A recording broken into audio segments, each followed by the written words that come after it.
Let's get it.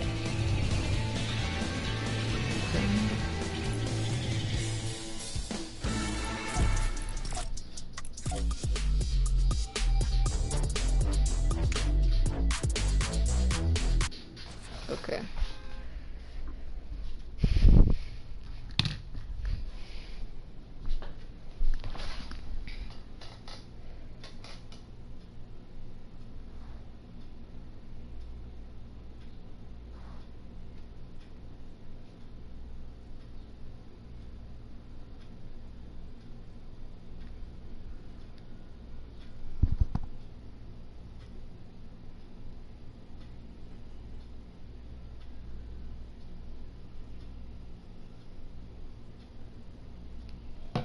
Okay, see how this what is my pin internet? Cause I gotta see. Okay. Everyone leave a like and subscribe. Skipping the rest. Hi. Before I take it.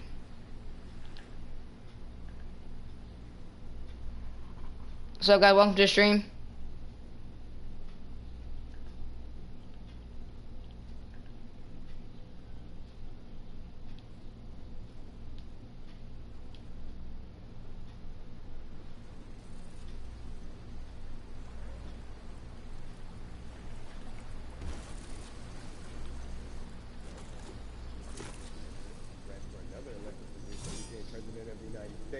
So don't think that you can't make a difference. You know what I'm saying? You don't need a lot of money. You don't need a lot of power. Your voice is enough to make a difference. Amen. I feel like I need to go out and run for something. You gave me a rousing speech there, sir. I'd be remiss if I didn't ask you this. When I talk to my brothers, I have to ask you, as a black man, how are you doing? Are you okay? I'm good. I'm good. I have a very strong relationship with God, so prayer definitely works for me. I have children and grandchildren who are watching me, who are encouraged by what I do, and they're proud of me right now, you know, and that's really what matters, you know. The change starts at home, you know, so as long as you have a support system that believes in what you're doing and supports you in what you're doing, you have everything you need to go out there and fight the good fight. And for those that don't, there's a community of people here to help you. So you can go to places like morethanavote.org. There are many different places that will encourage you, inform you, and they will put you with groups of people that feel like you, that are ready to take action. So no one has to go about this alone if they want to do it. Yeah, we're stronger together. People have been saying it, but that has much more meaning now that we're in our movement, not just this moment. Bumby, it has been an education, always a pleasure. Thank you so much. I appreciate you. Keep fighting the good fight. Keep up the good fight.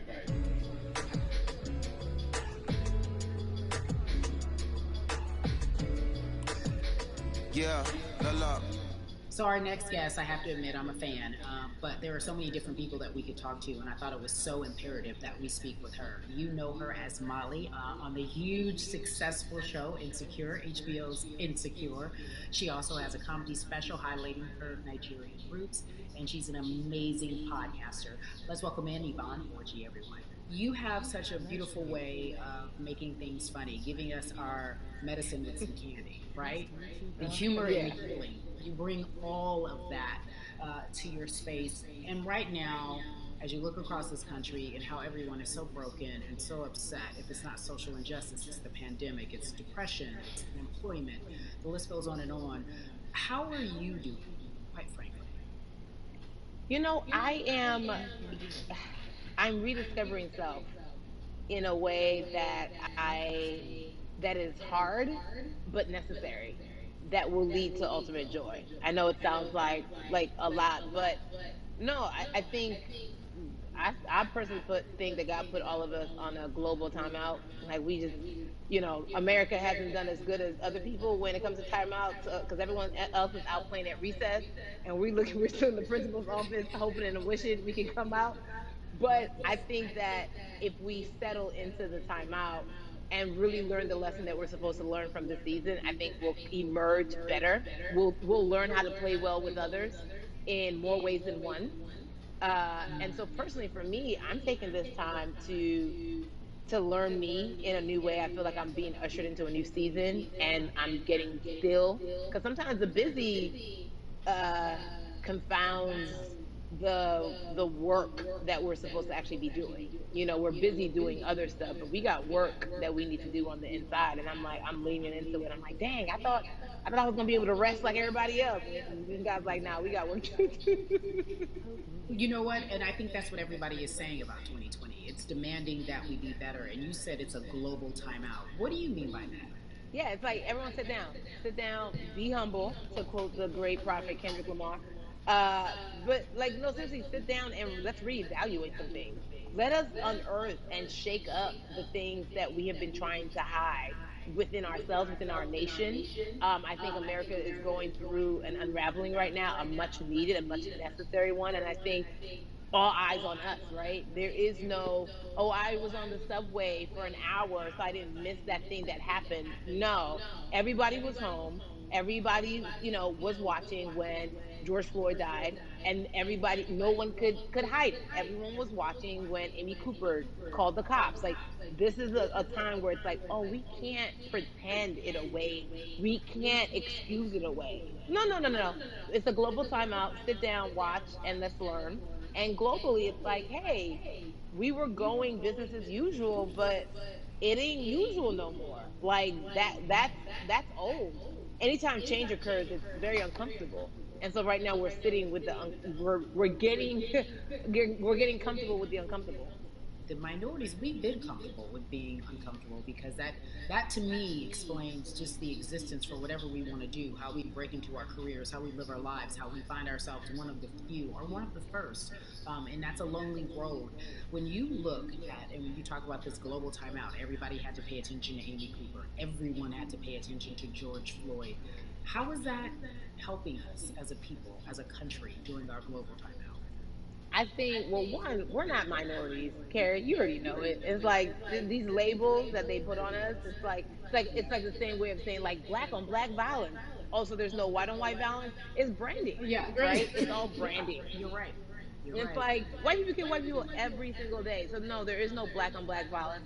And if you say black on black violence, well then let's brand white on white violence. Like I watch Investigation Discovery. Ain't too many of us being featured. I just even like, but to answer your question, what does that do? I think what everyone expected is what has happened in the past when the world was still open, right? In that, okay, you had everyone from Trayvon Martin to Castillo to Sandra Bland. You had all of these lives lost, and black people made some noise. We rioted, we got out in the streets, we started the Black Lives Matter movement, all of those things. And then white people kind of just like, oh, let's give them something, and then it's just like, is it over? It's like Oscar is so black. Okay, okay, good. We gave some Oscars. Are we good now? Like, are we even? And it's just like, oh no, no, no, no, no. This is not about like a band-aid.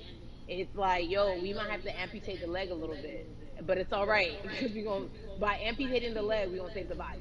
And so I think that's what's happening Boris, what now. up? Like America is God. realizing, like, oh, black people aren't just making a little bit of noise. Like the protests are still out. The conversations are still being had. The change is still being demanded. And I think they're seeing, oh, this is not going no way. And no, it's not because we need systematic change. What a beautiful way to explore what is happening and describe our country. We might have to amputate the leg, but that's to save the body. That's what's happening right now. That's beautiful, Yvonne. And to that end, I have to ask you this because the way that we do that, we We are use on our the road voice. trip And to our get voice right now in regulars this world, in this subscribing. country, is our vote. And everyone talks about voting and how important it is, but I feel like more than ever we understand that it's not just about voting every 4 years for the man in office. It's about your local elections. It's about the mayor. It is about the district attorney, the people who have the power to bring charges against police if police brutality is an issue in your community. If you care about your school district, you can run for the school board. I ask this of you, right? Your parents are from Nigeria. You are Nigerian. You talk about that very lovingly. What does voting mean for you? I think voting is power. I remember, I became a naturalized citizen back in the '90s when, because I was still a minor, my mom naturalized, and so we were able to do it under her.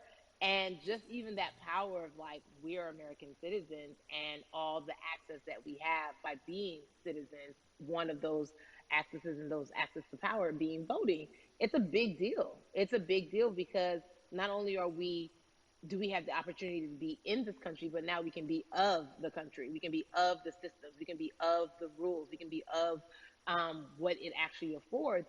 But I think going back to your earlier comment about URL. just the setup of systems.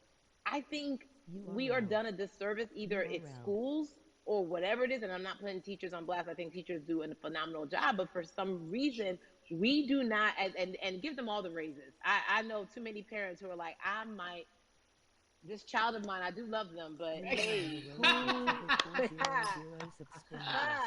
where can I drop them off? And I do think that there's a disservice done because, again, when we talk about voting, to your point, we talk about every 4 years. It's important to vote for the presidency. We don't realize, like, oh, snap, we actually can vote about, like, how much our libraries get. It's like small things like that, but they make a big difference. When you think of voter suppression in this country, what does it look like for you? It's the systems. When we talk about voter suppression, we also talk about systematic racism, right? It's all the systems that set up. And we've normalized, okay, maybe your job will give you a half day, or maybe, you'll be able to get this luxury. It shouldn't be a luxury. It should be built into the system. It should be built into the fabric of how we vote.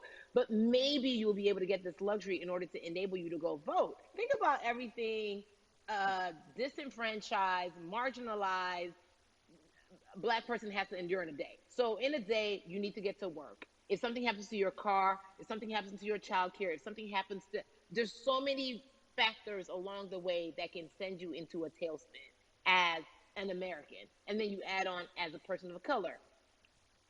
If you're just trying to get to vote and you already have to go through all of these hurdles and hoops in your everyday life, imagine the one day when your voice really is supposed to matter the most in this country. But then you also see all the times that you tried to have your voice matter and then it's been shut down, repressed, told it doesn't matter. And then you're kind of like, what's the point? How do we keep hope though?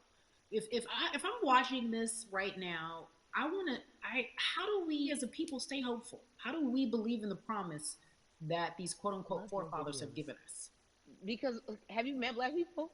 By default, like hope is infused in our DNA. Like, you know what I'm saying? Like, like if we haven't been broken now through, be it through You're right. slavery, through Give it to give capitalism, it to me. through Give it to me. colonization, through Yeah, segregation, you're right. through, I mean, listen, the You are my history of Black favorite people in this YouTuber. country is, at one point we were 3/5 the people. Mm-hmm. That's it. At one, That was a written law. And look at us now. We are whole. We are Black girl magic. We are Black boy joy. We are, what I'm saying? mm-hmm. What I think about in terms of giving us hope, right? We're making a lot of people nervous right now, Carrie. We're Oh, making a lot of people Ben. nervous right now because they're like, dang, we put all these obstacles in their way, and these jokers are resilient. But that should give us hope. That should give us hope that, like, we can't stop, won't stop. I mean, I went to the school of Diddy. You know what I'm saying? Hashtag, Harlem shaking it right now. Can't stop, won't stop. And I, Thank and you. I think that's our motto. We can't stop voting and we won't stop voting. We can't stop marching and we won't stop marching. We can't stop thriving and we won't stop thriving. To that end, because you led me directly there, I've been asking everyone who's appeared on this platform, what does activism look like? And I feel like back in the day, we had an idea. Yes, it is marching. Yes, it Yeah. is protesting. Yes, it is speaking out against things that we feel are not right or unjust. But talk to me about what activism looks like for Yvonne Orji. Listen, activism, I think the beauty of activism is that it has many faces, right? You're going to have the people on the front lines. Like, you know what? Martin Luther King marched, but there were a lot of Love your women who were stream. in the homes like, hey, BT Dubs, when they come back, this is how we support all the people who are marching on the front lines. And we're going to be here doing what we know to do best here. And you know what? Somebody needs to bail them out of jail so now we need to be in the community, getting money or whatever it is. So it's like everybody has a position to play. And so play your position like a shortstop, bruh. So whoever you are and whatever you do, play your position. So Best activists could YouTuber look ever. like, you know what? I'm not the one that's built to be on the front line, but you know what? My pockets go deep, so I'm gonna support the people on the front line. You know, I'm a comedian. Black joy is a form of activism. There's always a call for entertainers or celebrities that have the platform to do something. Why aren't you speaking out? I'm not a believer in thinking that it's mandatory. Like you said, everyone can be an activist and be activated in different ways. But talk to me about the connection. Talk to me about the marginalization in your world and how you feel like it even inspires you to say more and use your platform to do more. Beneath the surface of what we do, like Niecy Nash says, it's the who, right? The who is the person who's going to be like, hey, let me call this out. Either blind racism in terms of overt racism, in terms of ways that we can be better, in terms of ways that we can actually be more uplifting to the community that you may not even realize that you're serving. Before I let you go, talk to me about the urgency, in your opinion, for people to vote, our people to get out and vote this coming election. Yeah, I mean, guys, guys, guys, if you think you're tired now, I'm telling you right now, we cannot take this sitting down. We can't take this jokingly. I understand that it may be hard to figure out who to vote for, but at the end of the day, we got to vote for our families. We got to vote for our legacies. We got to vote for continued progress. We have to vote for upward mobility. We have to vote for equality in a way that is long lasting. And if we succeeded before, we can do it again. You talk about the whole. This is the time. This is not the time to give up. This is not the time to pretend a way that we haven't made progress. We have. There's still much more to be Is done. everyone And you know what? enjoying We my might have red to get to a screen? point where we pass the baton to our children and our children's children. But we still have work to do now for that generation. Von Orgy, you are everything. You are Molly, but you are not Molly. But I love you so much as Molly on HBO's Insecure. You are an amazing Love it. podcaster, Jesus and Joloff. Shout out to Lovey. And then we also have movies. Like you, the Best world. stream. You're a model, a cover model. Also, wait, don't let me forget your hugely successful stand-up comedy special on HBO. Girl, My you. best I mean, you're stream. doing it all, and I It's am cool. so grateful. You are truly the dream, not just the American dream. You're the black girl, brown girl, do it all dream, the immigrant dream, everything. You're a beautiful, beautiful soul. I really, really mean that from the bottom Thank of my you. heart. Yvonne Orgy, ladies and gentlemen, nothing but the best and excellence personified. Thank you so much, my friend. I love you so much, Love your Mama. Mwah. videos and stream.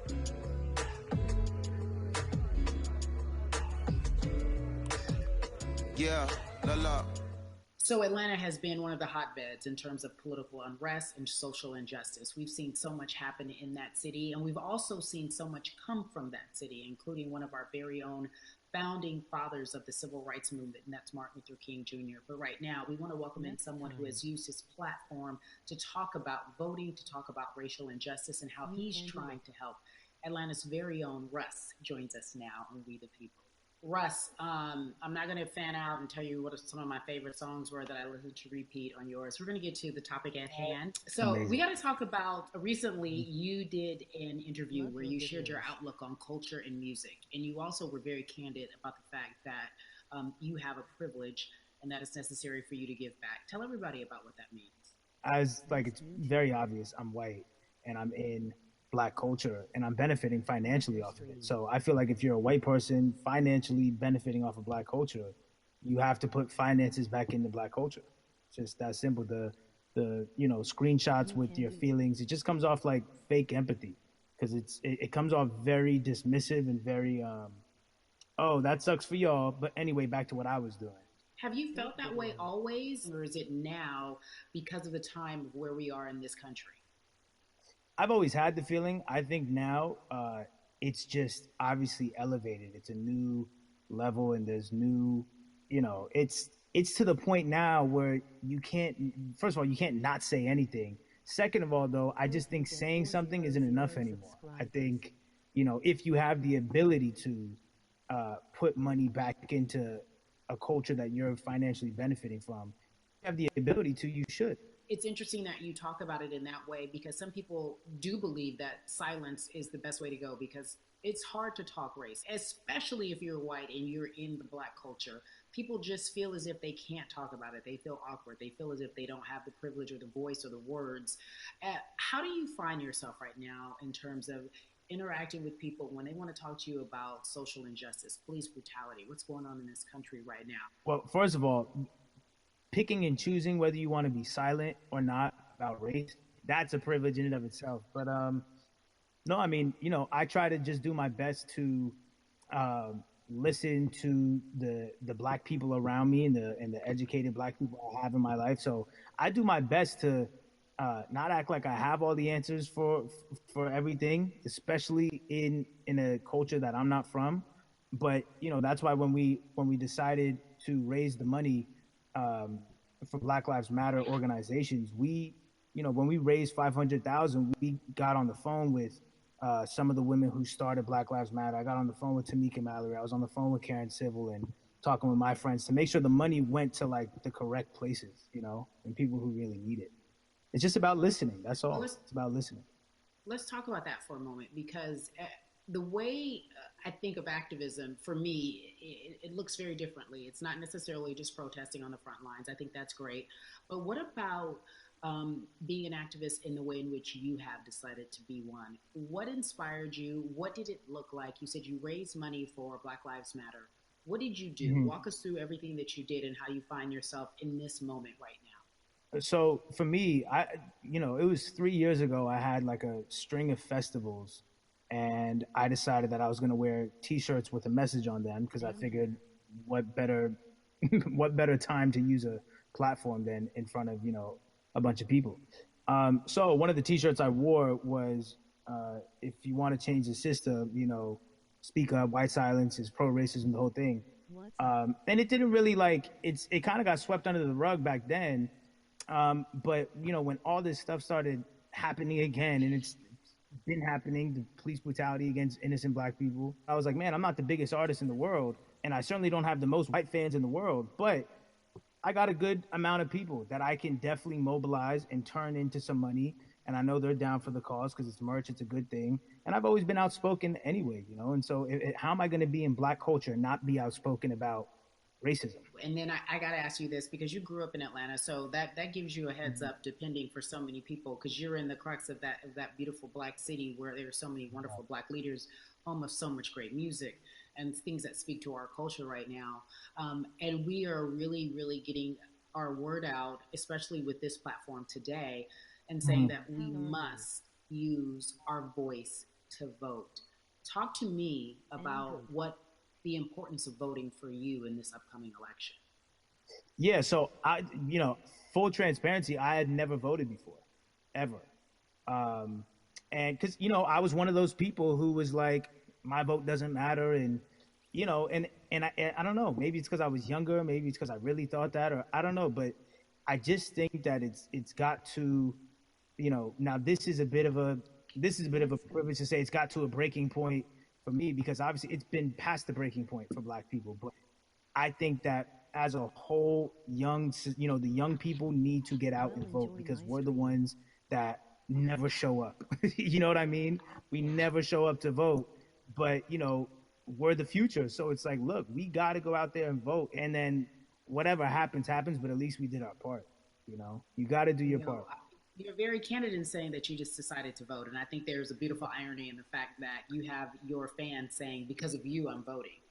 Right. And there's something beautiful about that. But I want to know why now for you. Why in this moment is it important for you to vote? And what hit your spirit to say, yes, this is the time to do it?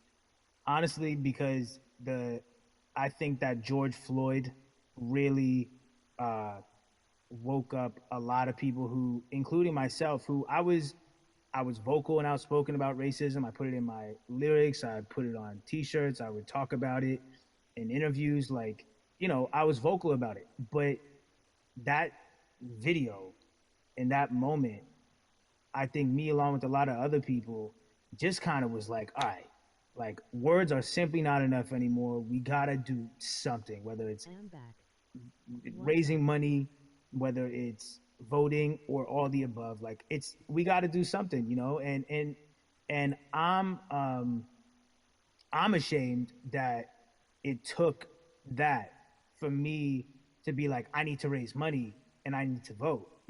It's a shame, and I don't know. I guess it snapped a bunch of people out of it. And even if you were vocal and whatnot, it's time to actually put your money where your mouth is. It's time to go vote. It's time to just stop talking about it and be about it. And it's been time for that, but like I said, I'm ashamed that it took me this long to actually really, really be about it, but I'm here now.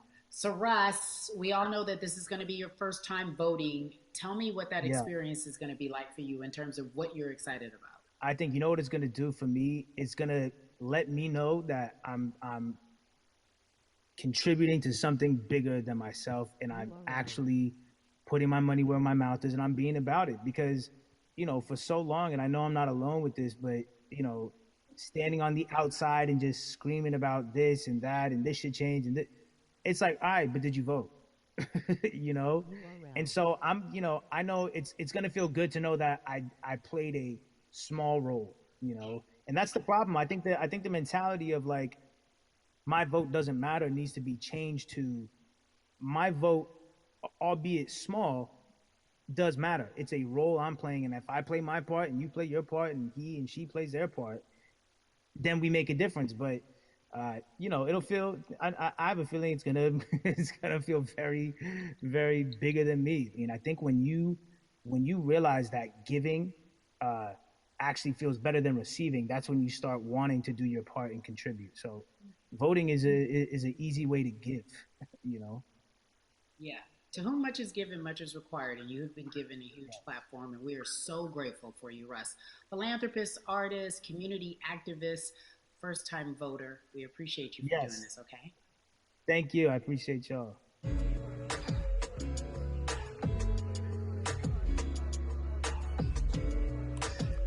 Yeah, la la. So, cities like Atlanta and Chicago have been at the forefront of the discussions, especially now in this country when we're talking about COVID 19 and systemic racism, as well as police brutality and what we can do in this country. Again, we're continuing our conversation, letting you know that your voice is your vote and your vote is your voice. We can change where we are in this country. Currently, I'd like to welcome in Chicago Cubs right fielder Jason Hayward. I appreciate you. I brought in Atlanta and Chicago because I know you grew up in the metropolitan area of Atlanta, more specifically McDonough. Let's be technical, and and you have been very vocal throughout this entire time in terms of what our country's been experiencing. Let's look at the past month and a half, if you will. What has been the hardest thing for you to deal with?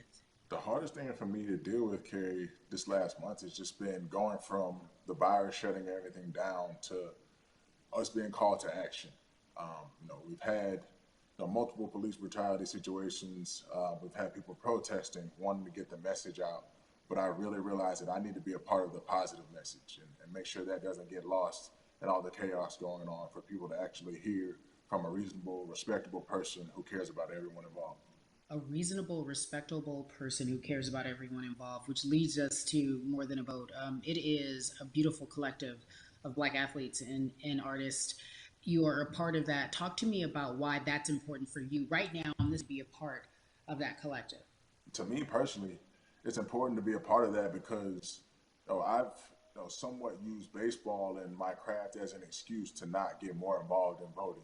But I can't any longer use baseball and work as an excuse not to get educated, and not also to show people, like, at any moment in time, any walk of life, we can make a difference. So tell me in your words, what does activism look like for you?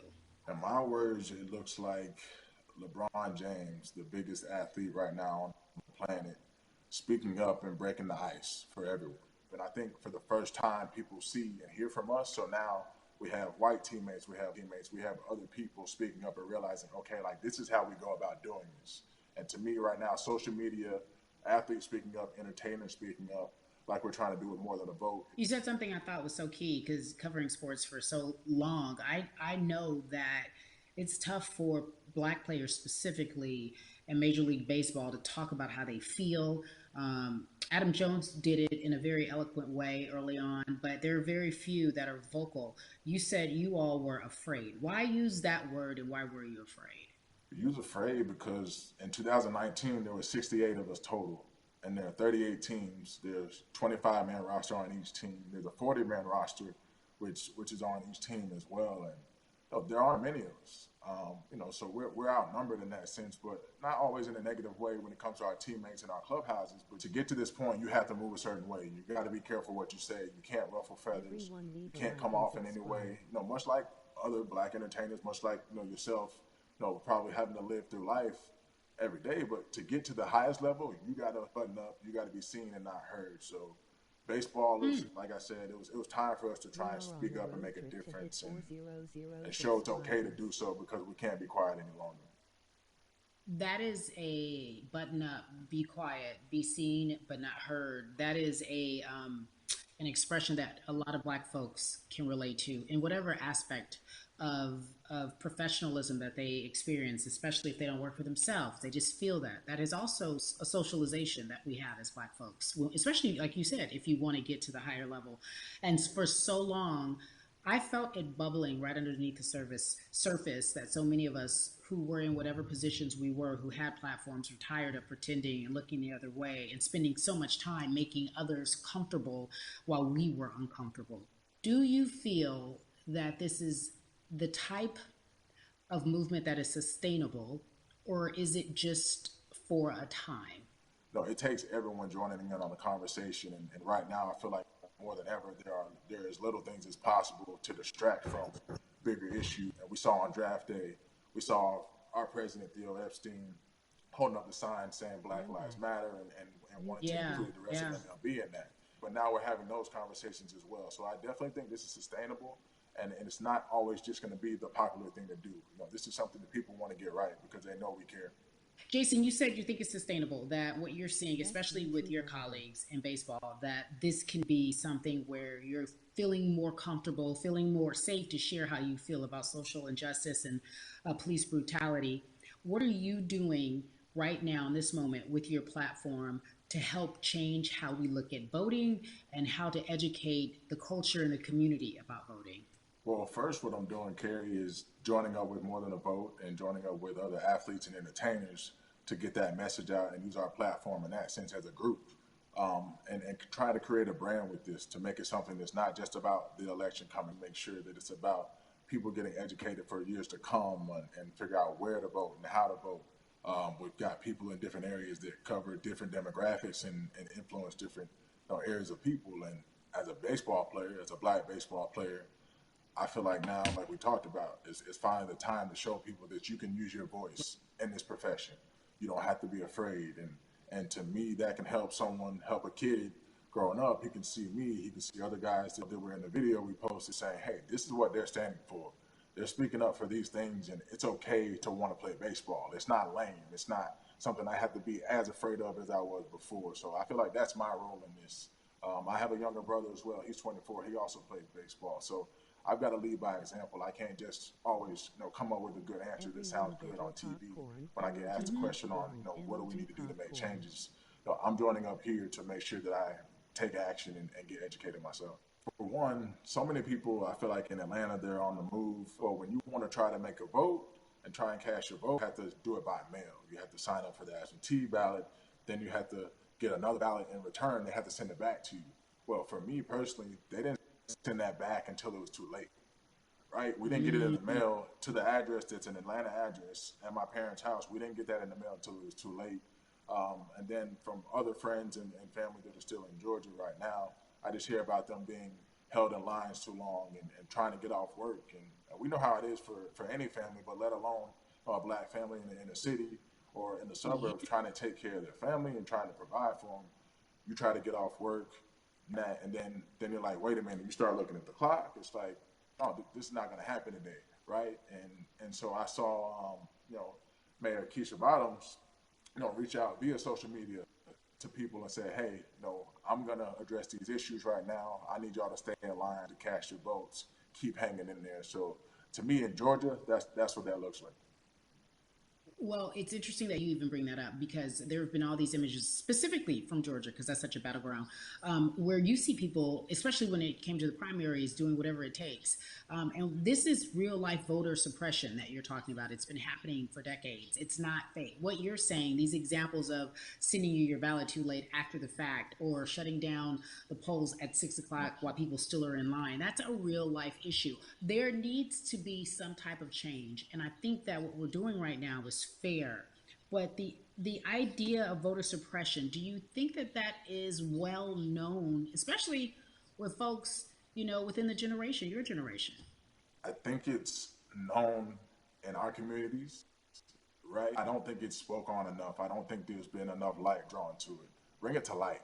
Let people hear about it. Let people learn about what that looks like, and get more people to say, okay, look, like this is going to happen. We have to expect this, and we can no longer make the excuse. We can't say they didn't warn us. Jason, everybody knows, or it feels as if everyone knows that the time is now. America's paying attention to us. We have their eyes, we have their ears. If you look toward the future, what are you most excited about in terms of seeing a change?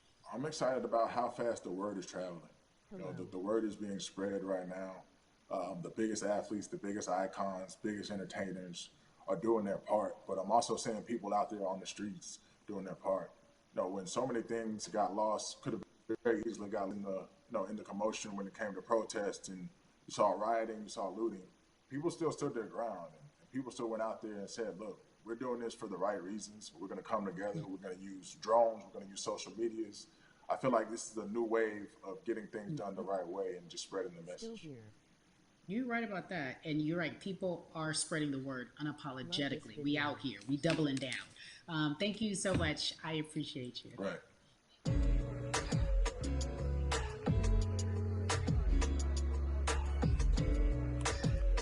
Yeah, la la.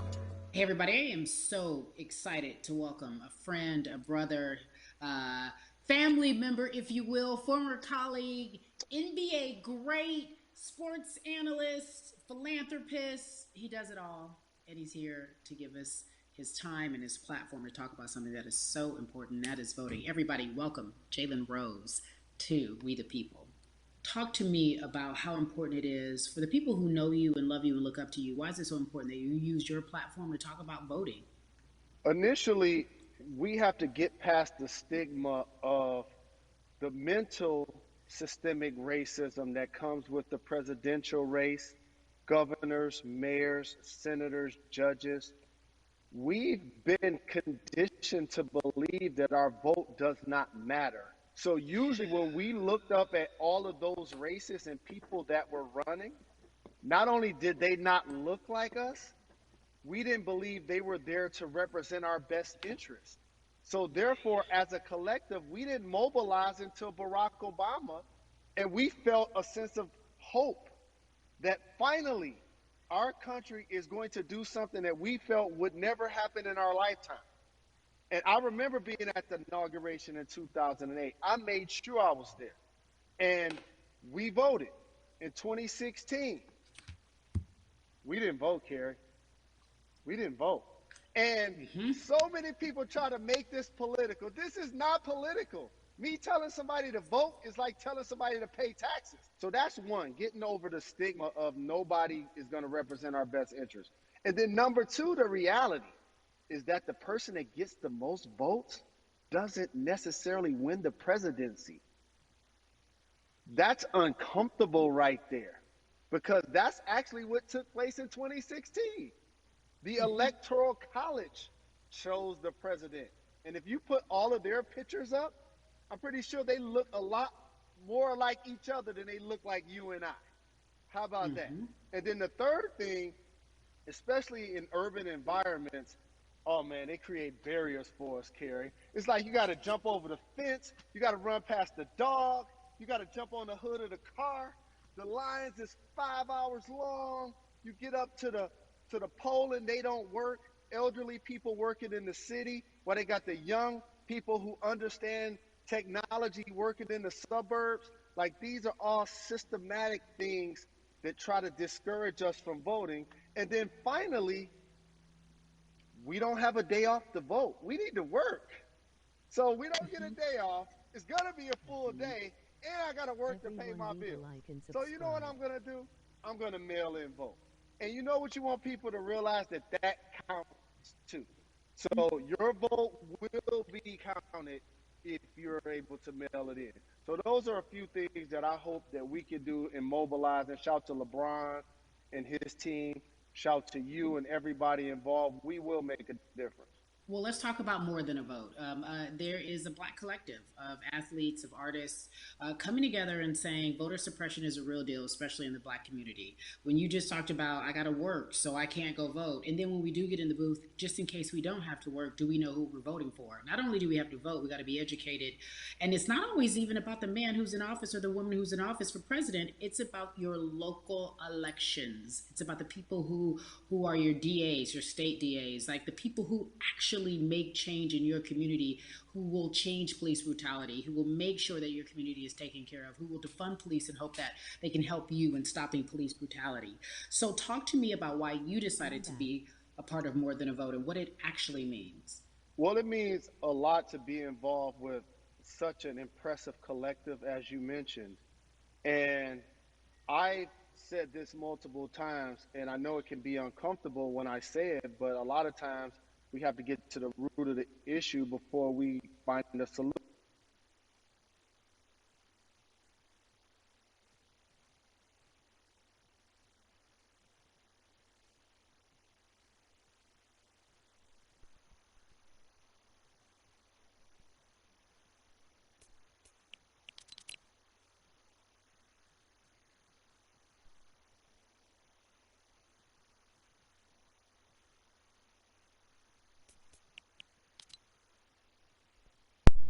Hold on, guys. Something happened.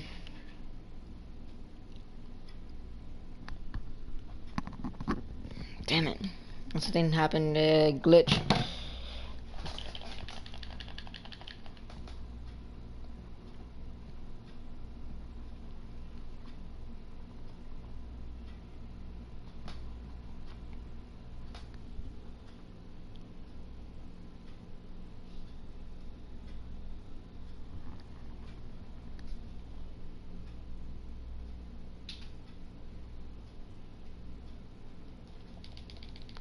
Bro, I got kicked. I don't know. It's taking forever.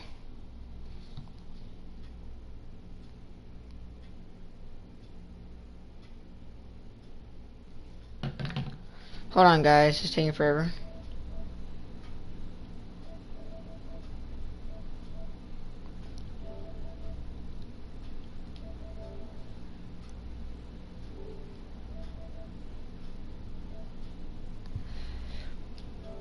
My guy. Um.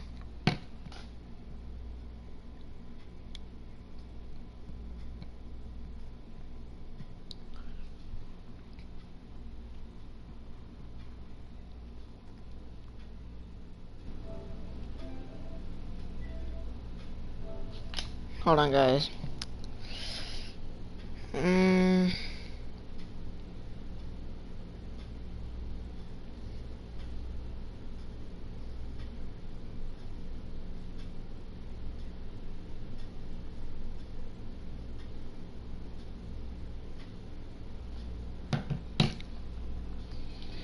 Wow, that took forever, bro. Never mind. Let's go. We're going back.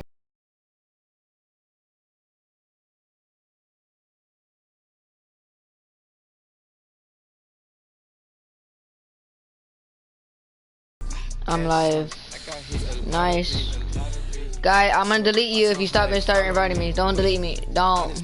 Yeah, I got 'em all on me. Go, go, go, go, go, go, go.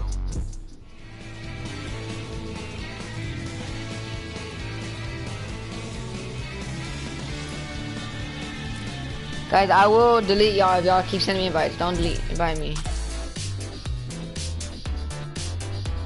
Bro, I can't get in Puerto Rico.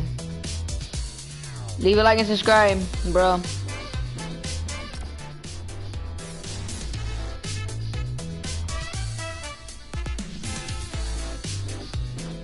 Leave a like and subscribe.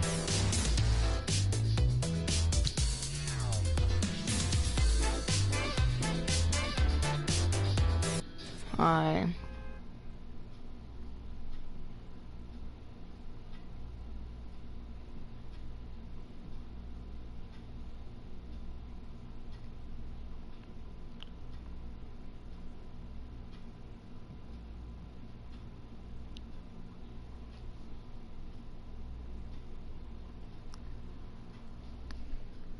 Come on, game. Let's go, go, go, go, go. Alright, got on mute my mic. Alright, we're back.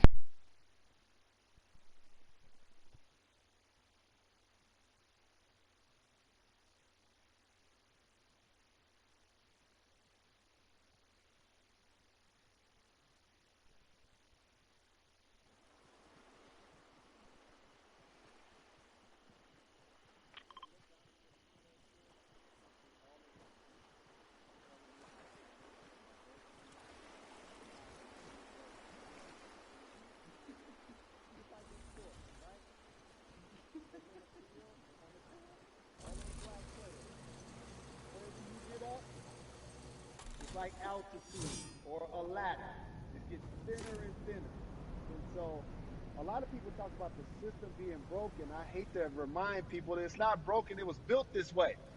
And one of our ways to help change the system is to vote. So that's why more than a vote is so very important, so we can make sure everybody participates and gives themselves an opportunity to let their voice be heard. I think it's interesting because you talked about black men being very powerful in the U.S. if they're athletes and entertainers, because for so long those have been the only avenues traditionally to create wealth. The NBA season comes back. What are your feelings on the season coming back in the midst of everything that is happening? I think you'll see players challenging the establishment more. You're going to see them saying, okay, if you have all of these marketing and promotional deals, how many of them are with minorities?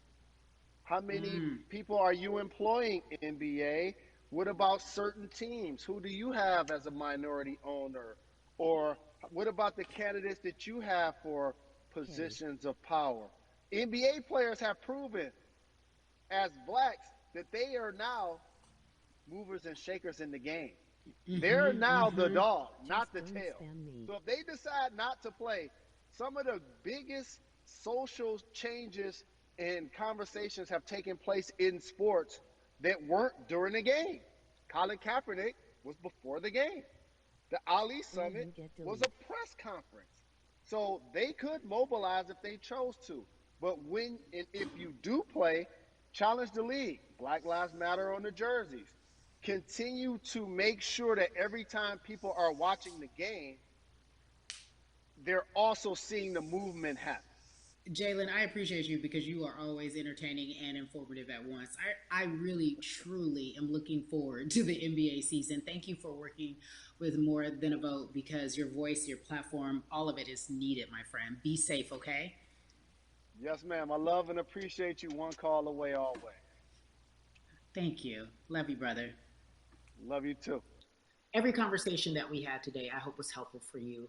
I am so grateful to everyone who came on with me to talk about what's going on in our culture and how we need to change. Huge shout out to Jalen Rose, Bun B, Jason Hayward, Yvonne Orgy, and Russ. Their words were inspiring, but also important and invaluable. I hope your phone is full with all the information that we've been able to place in front of you. Again, you need to check out these resources because they are so important because we want you to vote. That is your voice. It is important. We, the people, want you to vote. So go to morethanavote.org, fairfight.com, and when we all vote.org. Again, thank you so much for joining us and paying attention because this message, again, is invaluable.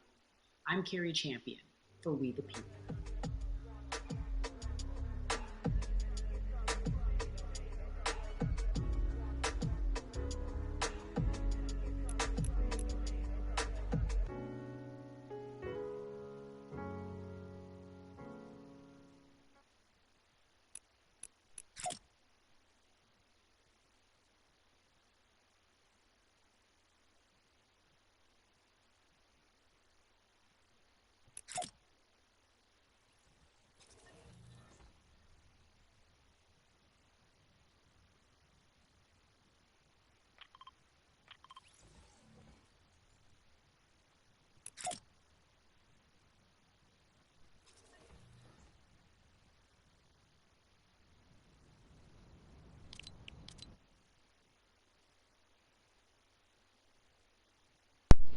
Alright guys, it's been playing with watching this video, this thing.